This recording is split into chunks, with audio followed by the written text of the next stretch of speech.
Hello and welcome to the final session of the first day of the RCSLT conference. It's my pleasure and privilege to welcome two fabulous speakers to this session. So we've got Richard Cave joining us first and then Sarah Hayward second.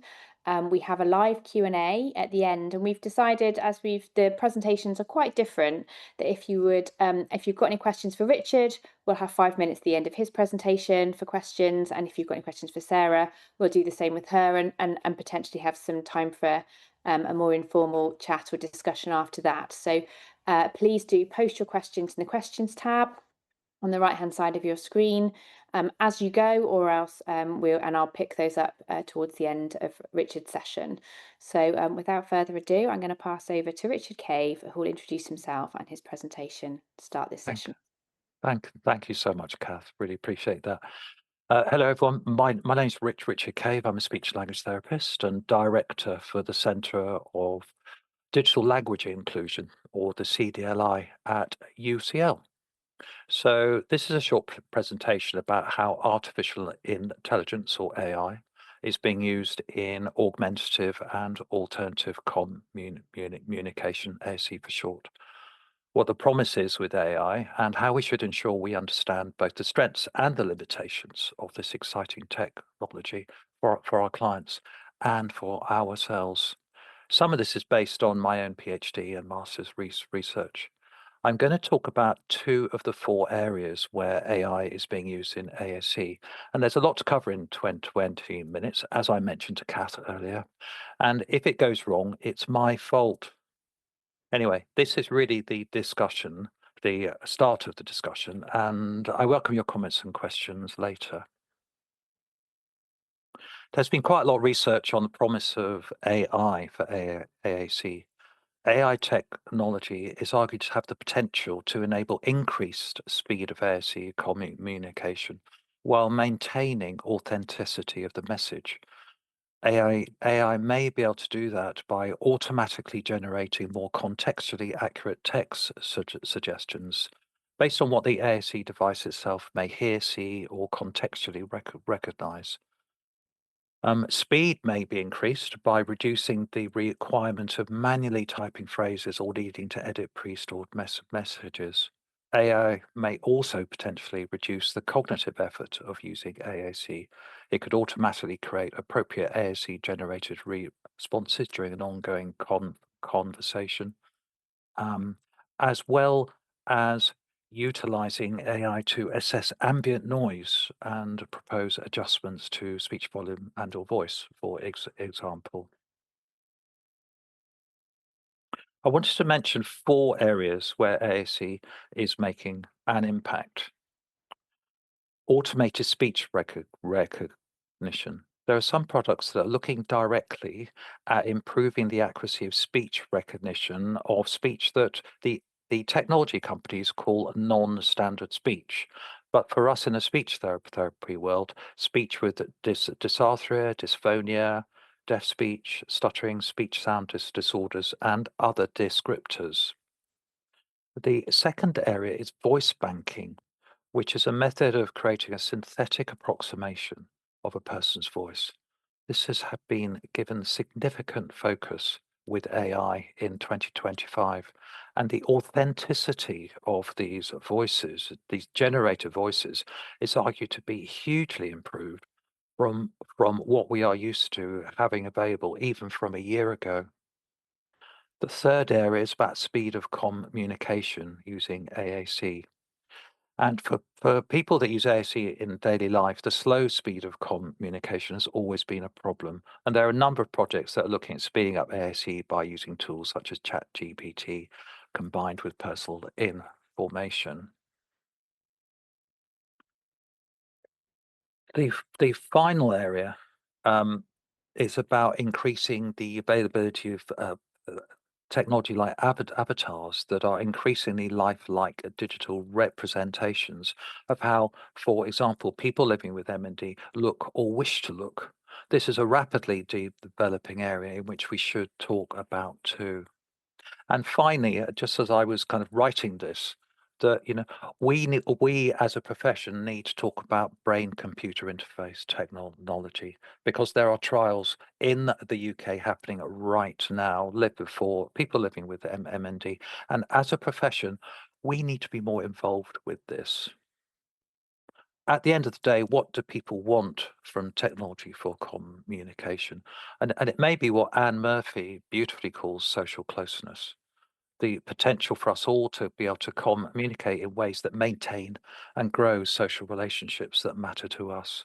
That is to go beyond the transactional to the everyday, the chat that keeps us to uh, together, and the stuff that holds our social networks together and represents who we are.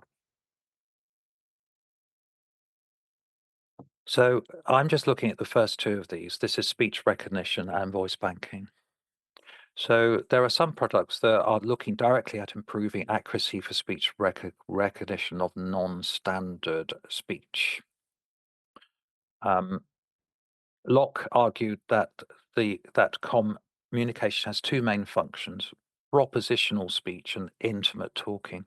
And tools such as Project Relate, which is what I base my PhD on, are claimed to go transactional communication to communication that people want to share. So here's the first area that might go wrong. So here is Lynn, who very kindly gave me permission to show this in the next video. Lynn lives with motor neuron disease, and her speech has changed significantly. Imagine, I'm going to play a short snippet of the video. Imagine you are sitting opposite her and having a conversation with her. My name is Lynn. I live in Westwall, which is Woodbury. I'm the tennis. I've been married for 50 years. All right, so that's Lynn.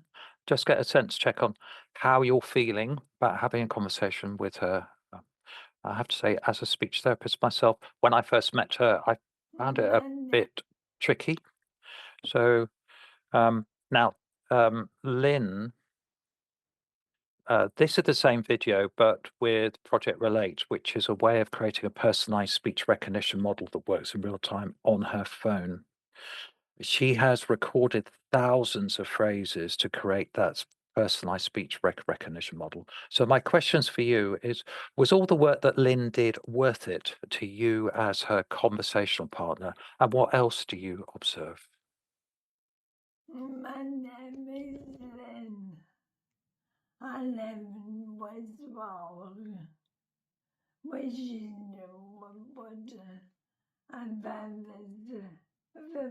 tennis. I've been married for 50 years. So the question is, would you feel more comfortable having a conversation with Lynn? And the captions are not accurate, as you can see, but are they accurate enough to be understandable? My Here is a more recent example, actually from 3 weeks ago. We have a different speaker who has also recorded thousands of phrases to build a personalized speech recognition model using Project Relate. In parallel, there's a new tool that has only just been introduced that actually has no personalized training at all. So I'm going to play the video, and you'll see two sets of captions.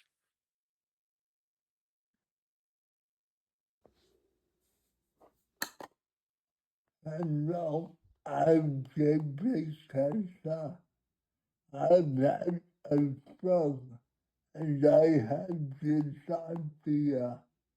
This is my little voice of what I typically sound like. Normally, I have to do a voice synthesizer and AAC device to speak and be understood. Okay, so So it's a very small test, only one person and a limited amount of words. And this is just but one example of reasonably straightforward words. There's few people, place, and things mentioned, although he did say his name. The long and the short of it is that we're in a position where AI-driven speech recognition is improving for some people, we think, with impaired speech, and that's up from no use to for many people with impaired speech. So for my PhD research, I worked with 3 people living with MND for a year, and I videoed their conversations using Project Relate. And the research uncovered a number of issues and concerns that technology like this often sets expectations for model accuracy that are overstated when used in the real world. And the captions, the real-time captions, were reported to be sometimes helpful, even when inaccurate, but phonemically close enough to prompt for the right word. However, the research also observed how inaccurate captions can cause cascading troubles requiring extending repair. And the most troubling area was that there was unclear understanding of the technical limitations of tools like Project Relate. The failures of the technology were sometimes perceived as owned instead by the person using it. Therefore, the person with MND were blaming themselves when the technology went wrong. And this research underscored the importance of setting correct expectations for speech recognition performance, including clarity of responsibility when the captions were incorrect. And I would say that about all technology. So since completing my PhD, I worked full time at UCL, and within a few months, the Centre for Digital Language Inclusion was established. We're working on speech recognition technology that's useful to people around the world, including languages in addition to English. I've spent a lot of time working in Africa, where people living with different speech due to cleft palate, cerebral palsy, stroke, head and neck cancer, many other conditions, can face tremendous stigma and marginalization. The CDLI are midway through building speech recognition models for impaired speech in the most popularly spoken languages, people use in Ghana, Kenya, Uganda, Rwanda. And in 2026, later on, we'll be working in French, German, Italian, Spanish, and English. We are collecting data sets of recorded impaired speech in each of the languages and making those open source. We're building speech recognition models of those languages and making those open source too. And for each country that we work in, we co-lead a 5-month-long AI machine learning training for local university students focused on speech recognition. We provide technical mentorship and training. We train on co-design skills, and we ensure that people living with speech change and loss are co-developers. And we partner with universities in each country. Last week, a hackathon was held at Strathmore University in Nairobi, Kenya, where 17 projects were presented by 70 students and by people with speech change. And 6 of the winners will be taken forward to help bring their products to the market. So that's quickly the languages in which we're looking on. And these are the languages in which we will be working on in 2026, in addition to the African ones. We are building people-centric AI speech recognition, but it's not about technology at all. But it's to enable people with speech and language impairments to be better understood in life. The whole goal of this is to counter stigma and support opportunity in daily life. I've got a video for you now. This is Oscar, featuring Oscar, who lives in Ghana. He has a cleft palate and is used to not being understood. This is his story, working with us and trialing the speech recognition technology we are building.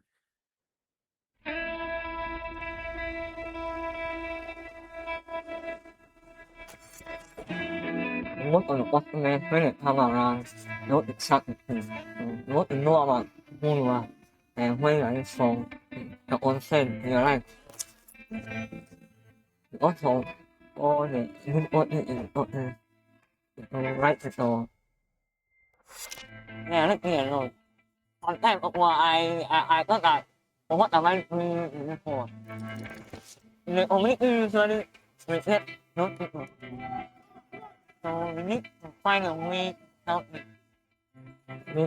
the help of the technology how the person and what am I tell the person we need to associate with all human beings how they talk how they react so that the machines will understand them for every community for what the dynamics or how we speak now when I was in the way technology that will help us not to fight or suicide. So we cannot live life there.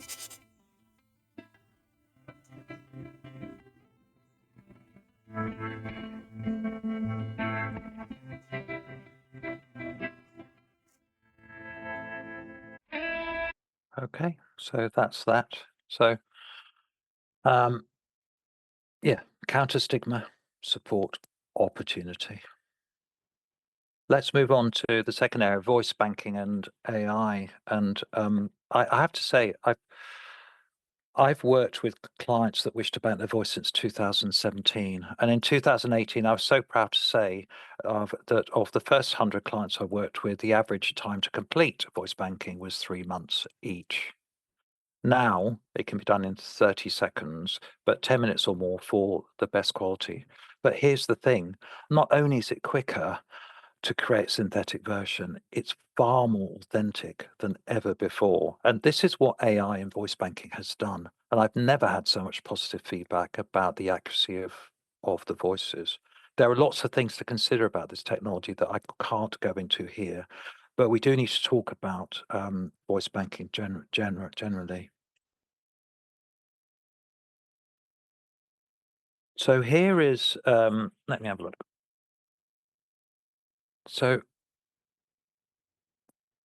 many of my clients, and in the master's research that I did on this topic, think voice banking is talking banking. And of course, that's not it, because although a voice bank helps preserve a way someone sounds, it can't preserve how they naturally talk, because a voice bank is part of AAC. And from what I've learnt, everything we know about AAC acceptance and use and the limitations applies regardless of how accurate these voices are. So there's more work for us to do. Anyway, I want to talk. Yvonne, my client, gave permission to share this video. Yvonne is living with motor neuron disease and lost her natural voice now. Yvonne and her husband this year celebrated their 25th wedding anniversary and renewed their wedding vows at their church in front of family and friends. I helped Yvonne to create a voice bank from around 30 WhatsApp voice messages that she had made years earlier. She said, amongst many other things, she was so happy to renew her wedding vows using a voice people recognized as hers, and she gave us permission to film a bit of it. Greetings to you, dear friends and family. Thank you for being here to share this moment with us.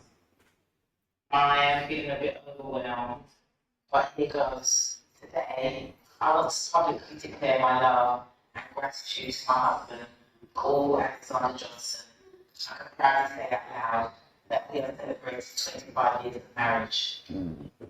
We laugh at each other, and if anyone could see us, they would think we were crazy. Like when you knock your toe, I try to laugh. In fact, I try to pretend it's not hurting. When I fall over for some reason, I laugh because it's sexy. There's no way you can pick me up on your own.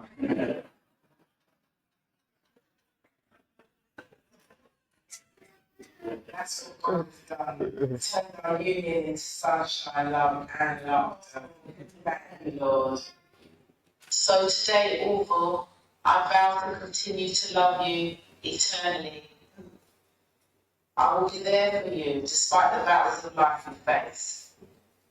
I will be there for you in sickness and in health, for richer and for richer. I mean, for richer and for richer.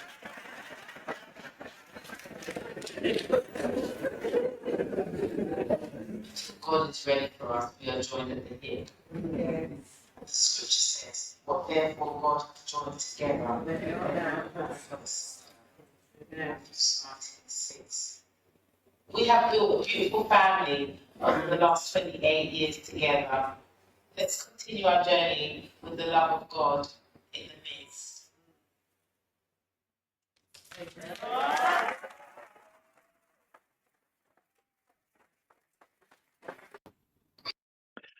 That was a lovely day, I can tell you. I don't know how much time I've got left. 2 minutes, Richard. 2 minutes. 2 minutes. 2 minutes. Okay, so voice banking is not only for people who've lost or are losing or have lost their voice. It can also help people who still have natural voice but have other conditions such as expressive aphasia. This is completely new to me as well. So I'm going to show you a short video of Deborah, who is an advocate of stroke awareness, frequently gives presentations but finds great difficulty delivering them due to significant word finding difficulties due to her stroke. We created a voice bank of her voice as it is today, using recordings of her presentations and with the gaps edited out. The following video shows how she's using her voice bank at the official launch of her new book. Hi, Here we go. I know you're using AI-enabled technology to adapt your work in really important ways. So, Deb, can you tell us about that technology and what it's helping you to do? I'd like to even better. Let's do it. Okay.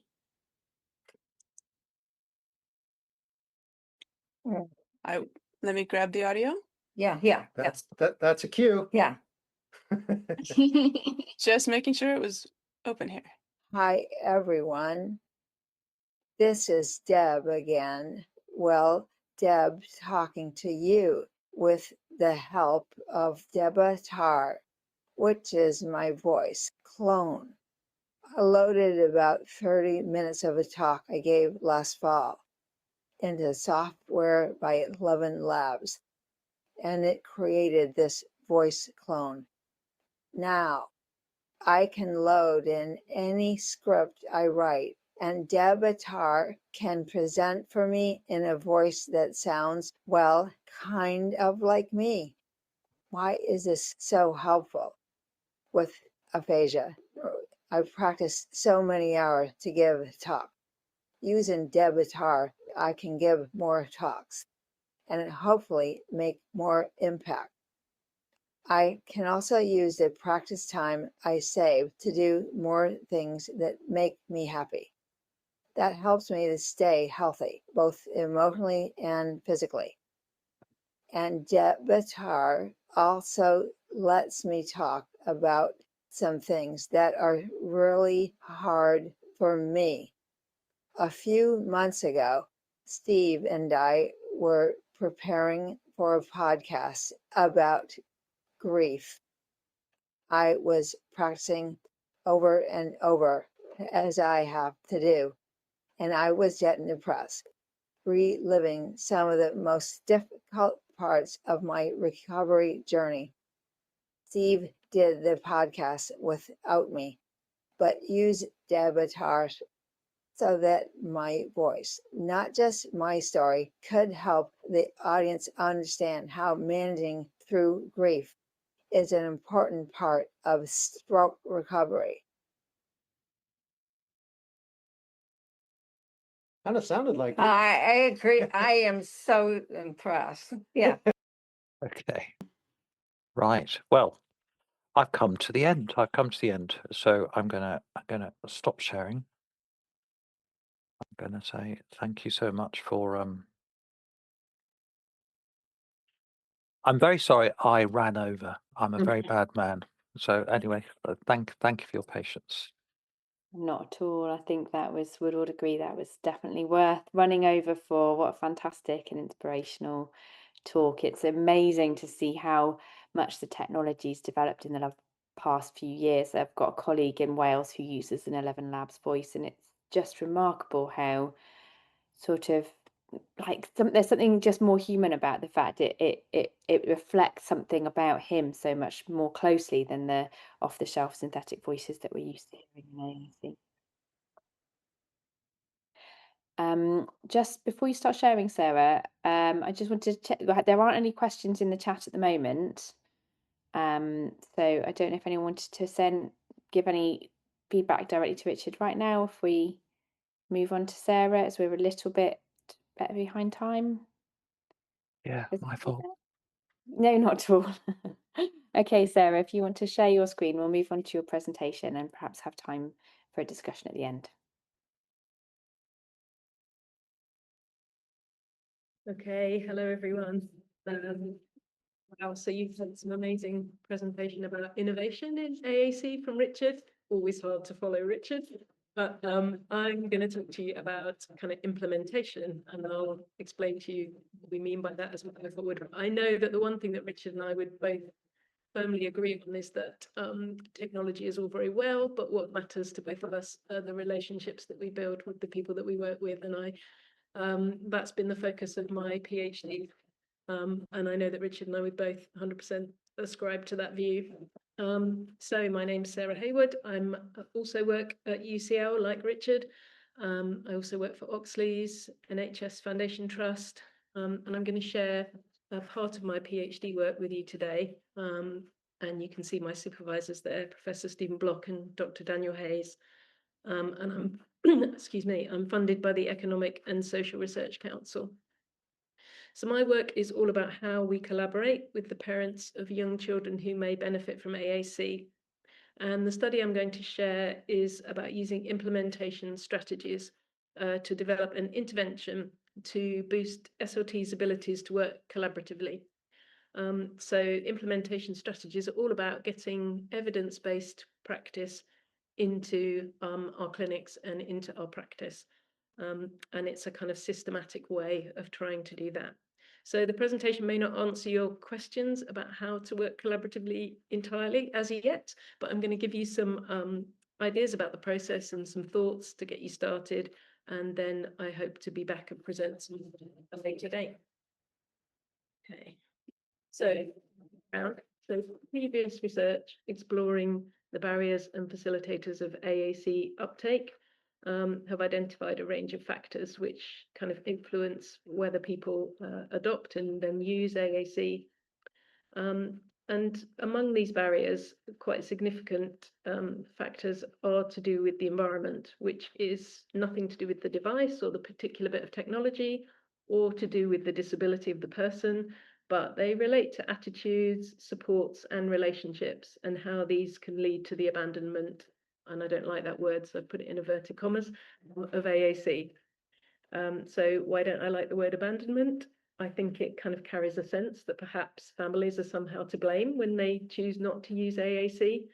And I think we need to look at the whole picture of how families communicate and how they're supported, and rather than kind of looking at them as people that may have abandoned them. So the problem that I've been focusing on in my PhD is when we have poor collaboration between SLTs and parents of young children with neurodisabilities who may benefit from AAC. And in my kind of previous work, I identified that poor collaboration can lead to a lack of satisfaction with SLT services, both for SLTs and for parents, with potentially lower uptake of AAC strategies and tools and poorer communication outcomes. Now, my research doesn't prove that there's a causation between these things, but from the kind of qualitative themes, it certainly points to this being true. And I think it's something that we need to investigate further. So the first part of my PhD was to have a look at the influences on collaborative behaviours. And this paper looks at the kind of broad influences on collaboration between parents of children with neurodisabilities and health and social care professionals. So I uncovered a wide range of complex factors that impact our ability to work collaboratively.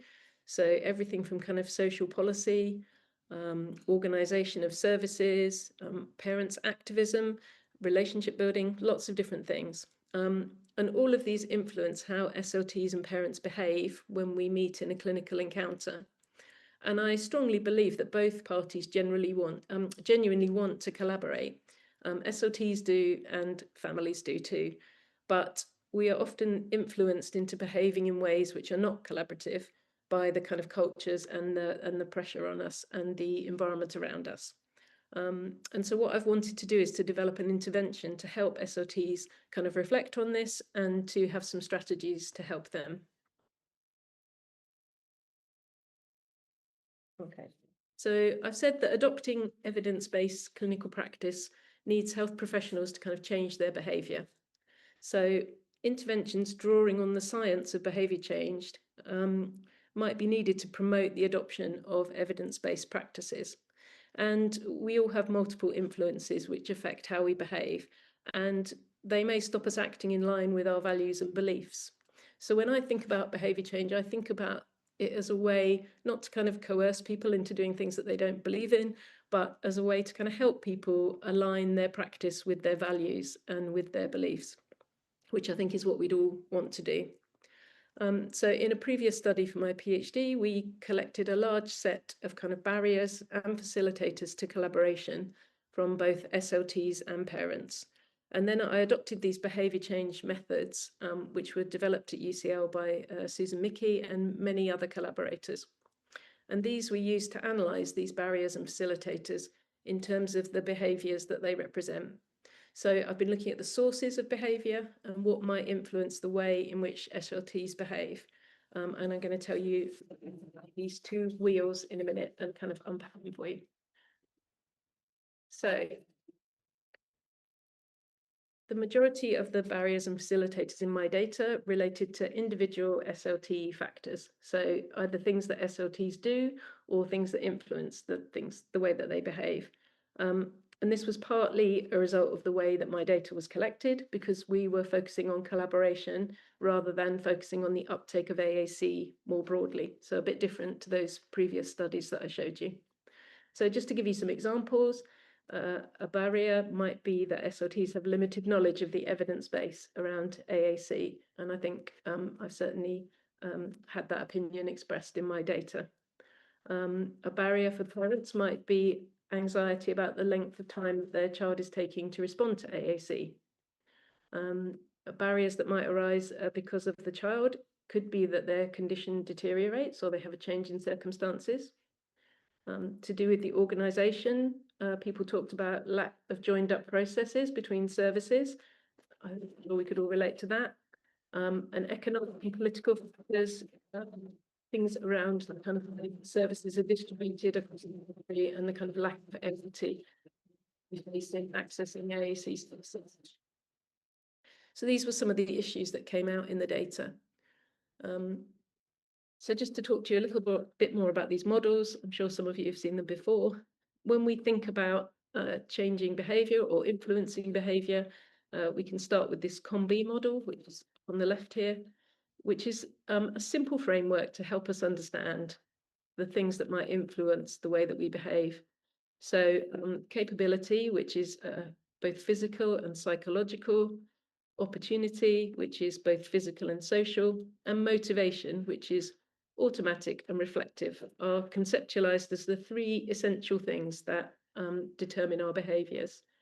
So if we think about capability, this might be the individual's psychological and physical capacity to engage in the activity. So it includes having the necessary knowledge and skills.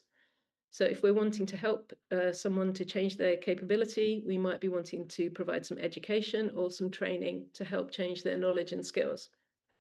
Motivation is defined as those kind of brain processes that energize and direct our behavior.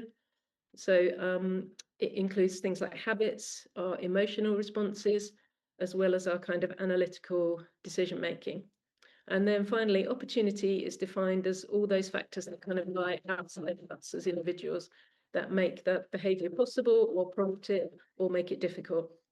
And if we're thinking about helping people to maybe change their behaviors, we need to ensure that we consider all of these different things.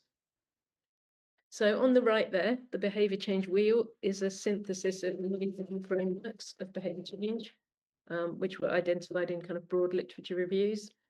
And surrounding this is a layer of 9 intervention functions. So these are different ways that we can intervene to help people to adopt different practices in their behavior. So these address kind of capability, opportunity, or motivation. And then on the outer layer, we have the kind of policy categories that we might want to use to help us to deliver some of these interventions. So if we want to target collective motivation, we might use some education, we might persuade them, we might incentivize them, or we could even coerce them, but it would be fairly frowned upon in our profession, so we won't be doing that. Okay, so what do we need to target to boost SLT's abilities to work in a more collaborative way? I've used this second framework, which is the theoretical domains framework, and you can use this in conjunction with the behavior change wheel, and it helps us to provide a more in-depth analysis of the behaviors that we're looking at. So again, this is a synthesis of 128 constructs, which were taken from 33 theories of behavior, and these have been condensed into 14 domains. So this is a kind of elaboration of the COM-B model. So if we have a look at those domains, they include things like optimism, intentions, our beliefs about consequences, our emotions, and our knowledge. And this gives us a bit more information about aspects we may need to target in an intervention. So in my data, some of the barriers to collaboration related to knowledge, interpersonal skills, beliefs about the consequences of our practice, and our kind of social professional role and identity. Okay. So using the COM-B and the behavior change wheel offers a very systematic way to try and develop an intervention, starting with making a diagnosis of what might need to change, and then linking that diagnosis to different methods, different intervention functions, and behavior change techniques to bring about that change. So those might include things like providing information or giving people training or giving people strategies or changing the environment to help them to conduct those behaviors. And in my work, some additional domains which were not in the TDF or the behavior change wheel were things like values, the things that we value and how we share those values with the caregivers of the children we're working with, ideas about norms, which are obviously subjective and how we feel about those, and our attitudes towards the behavior. So do we really believe that if we behave in a relational way, this has the potential to change the outcome of our practice? So targeting SLT behaviors was the starting point for this PhD project, and I have now developed an intervention to do that. I can't share all of that with you yet, but hope to be able to share it with you soon.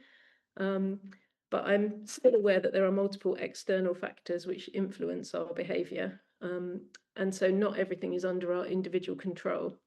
And it's worth noting that behaviour change is most likely to be successful when targeting multiple different layers, so individuals, teams, organisations, and working for policy change. And I would always hope that as SLTs we're involved in all of those different areas, but we have to start somewhere. So I'm starting with SLT as the first step. So my next step is to target some of the core competencies of collaborative behaviours, which I've uncovered in my research. And this is around providing information, providing information about how families believe our relationship skills work, how we might believe our relationship skills work, where there's a mismatch, what we can perhaps do to help repair that mismatch and to improve it. I'm going to pilot the intervention that I've developed to improve it and hopefully develop it, and also to evaluate the outcomes. And I'm kind of in conversation with some services about doing that at the moment. So Thank you very much. I've probably been too quick if Richard was too long, and that's fine. We knew that's how it was going to go. But thank you for listening. And we're really happy to take questions. Thank you, Sarah. That was brilliant.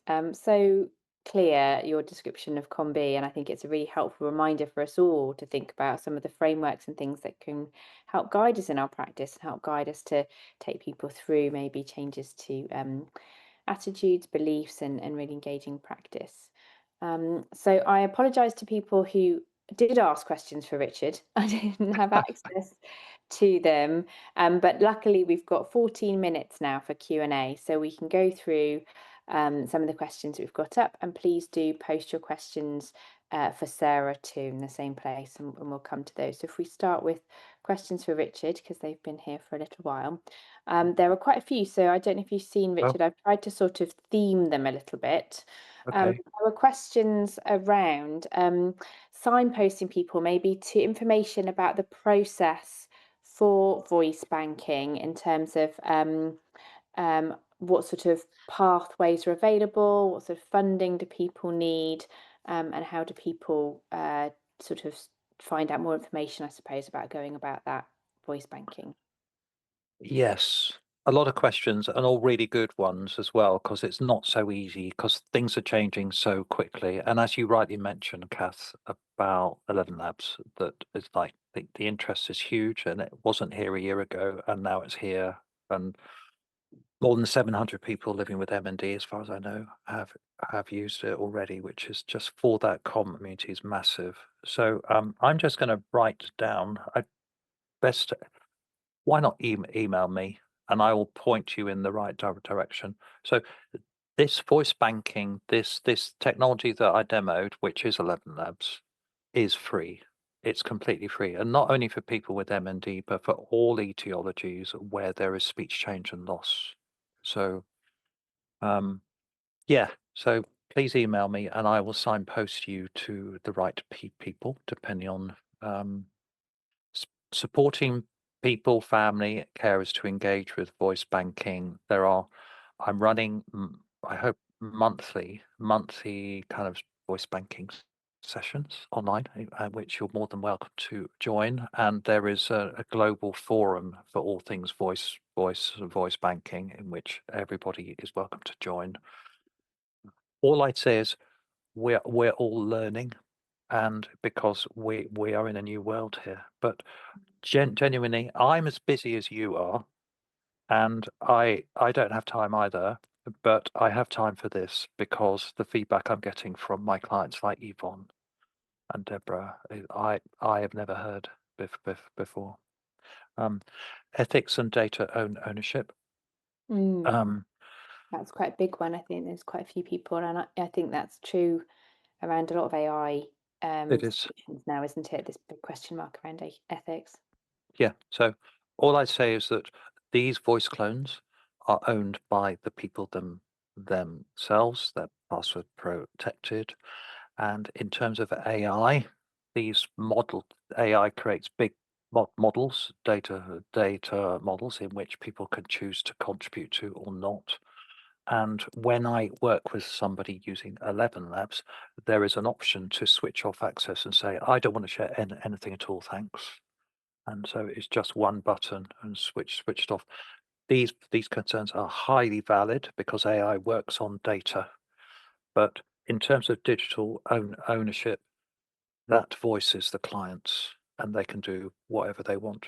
I think another thing about that is certainly working with the MND community, planning ahead. Like, what do people want to do with these voices? Planning ahead, because that's how we have to live within MND. So being clear about what people would like to do with those voices, just like any other asset they own, because we're at the point where these voices are highly accurate and highly authentic, and so they need to be treated in that way.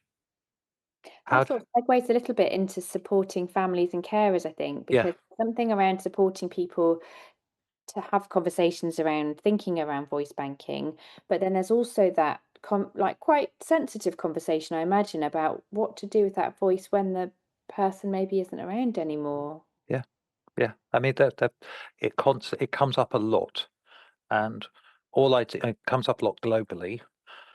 And all I'd say is that, let's have a conversation.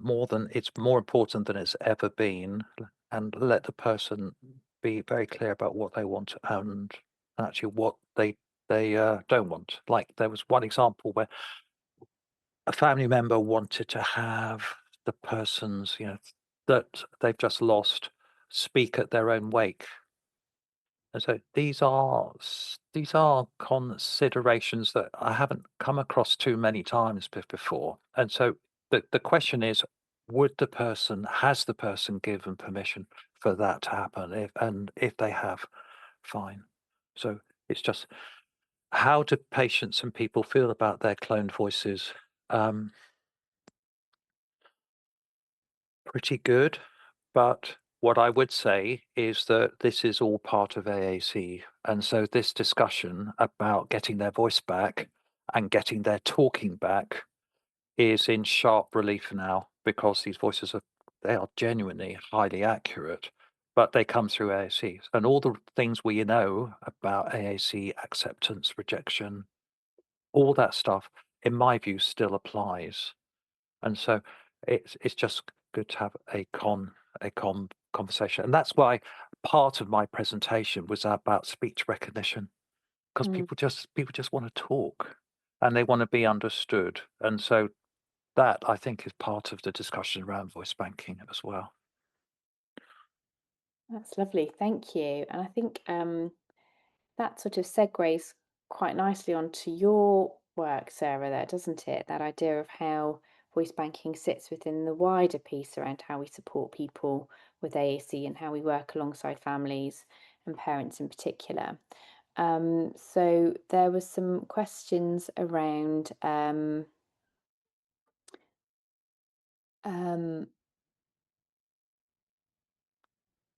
lot. So yeah, there was a lot of parents and caregivers have little knowledge about. Oh no, hang on, that's a. Sorry. Yes, here we go. So one of the huge barriers still seems to be access to loan and trial devices and having a local service with enough devices. Did you find anything related to that in your research, Sarah? So anything around pathways and access to tech? Yes, definitely. I mean, that came up a lot in the data that I've got. And I think, yeah, we can't change all that immediately. I think we have to be kind of honest about that. We have to listen to the challenges. Obviously, we have to work to try and change that and improve it. But I think in terms of building relationships, the important thing is around that kind of honesty and listening, isn't it? And not over promising what we can't deliver, because that is a very quick way to kind of break the trust that we have with families. And to give you examples, families talked about being given a kind of loan device and then just having it taken away just as their child was learning to use it, and things like that really break the relationship that we have. So I think, yeah, we just perhaps need to be a bit more reflective about that, and a bit more honest, and maybe listen a bit more too. Yeah. All skills that we think we're really good at, but the data shows that we've still got a way to go. Yeah. Yeah. Interesting. And someone also wondered about your method applied to education settings and whether that was included in your research project. Do you have any direct experience and/or reflections about transferability to different contexts? So yes, I mean, I think there is transferability to different contexts. I've particularly focused on kind of initial encounters with parents of younger children, because I think that's where we first start building those relationships and where we have more opportunity to build those relationships, because we know that once children are in school, it's much harder to engage with families, and that becomes quite a big challenge. But yes, I mean, I think there's definitely the potential to kind of adapt it and move it into lots of different settings ultimately. But as I say, you've got to start small, start with one thing and then move outwards. So yeah. Yeah. So yeah, sort of related to that, is your research relevant to all SLT parent collaborations, or do you think it's just specific to AAC? it seems like some of what you were saying was perhaps more globally relevant and transferable. Yes, I mean, I think it is globally relevant. I think AAC has particular challenges because we're kind of introducing that extra element to the relationship. So we've kind of got a four-way relationship rather than a three-way, because we've got technology and two individuals and that kind of combined collaborative bit in the middle. So it's been described as a sort of tertiary relationship, which is obviously more challenging. So that was my focus, and obviously my background's in AAC, so that was my starting point. But a lot of these concepts are applicable in all the relationships that we build. And so, yeah, I wouldn't say it's exclusive, but I do think that AAC has particular challenges for us as therapists. Yeah. Yeah, brilliant. So just in the closing couple of minutes, a lot of people are interested in the what next. So, Sarah, when might your intervention be made more public? And Richard, where can people find more information about Project Relate and future developments? If we come to Sarah first. Yeah, okay. So this is the frustrating thing about research. It takes a long time. It takes such a long time. But I'm hoping to trial the intervention soon with fairly recently qualified therapists. So I'm in some discussions about that. I can't really say any more about that yet, but that's my plan. So I'm hoping that will happen in the not too distant future. But beyond that, it kind of is a little bit dependent on getting some more research funding to carry on doing the work. But I'm hoping to get it out there one way or another, funding or no. But it still needs some development work. So yeah, need to trial it, and then hopefully it will be something that can be shared. That's my hope. Thank you. Richard. Just to say, I mean, sadly, Project Relate, just in the last few weeks, unfortunately, has closed to new entrants. And it's just very difficult. And as you know, how weird is this that Google, that made Project Relate, have just given us at the Centre for Digital Language Inclusion a grant to create the next Project Relate. So we are actively building that. We've literally just got the grant for that, and we hope to start, because it's being built now. We hope to start trialing the new version, the new improved version, in around February or March of next year. So if you know, or any clients know, that would like to just help us test it, it won't work first time. It may not even work the fifth time. But if you want to be part of it, then we would love to have you just to try it out. So it's just really odd how a company as big as Google have just like, actually, we're not doing Relate now. But there is some light at the end of the tunnel, because people who really care about this, like the entire team at the Centre for Digital Language Inclusion, we are going to make it work the way it should have done the first time round. Lovely. Okay, now, according to my timekeeping, that is us My God. finished on time. Can I say thank you for just being an amazing chair? Oh, So good. thank you, Yeah, Richard. thank you, Kev. They were two such fabulous talks. I can speak from the heart when I say I'm so enthusiastic and encouraged by the fabulous research and research community around AAC and technology. And there's so much from our specific research field, which is transferable across speech and language therapy.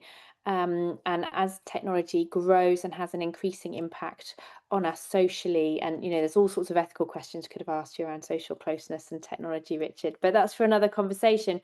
But as communication experts, I really think we need to embrace all different communication technologies with all our energy, really, because we're at a sort of a crossroads in development, and I think that there's going to be changing and emerging, but equally as important roles for speech and language therapy as we think about integrating and synthesizing this technology. into our day-to-day whilst maintaining that social closeness and humanness. So I'd encourage all delegates to go forth and continue to embrace our AAC and technology field as part and parcel of your practice too. So thank you very much, Sarah, and thank you very much, Richard. I'd like us to give you a rapturous applause, but it will just be me because I think I'm Well, thank you so on much. behalf of Thank all you. the people watching today. Thank you for your Thank you. time and energy.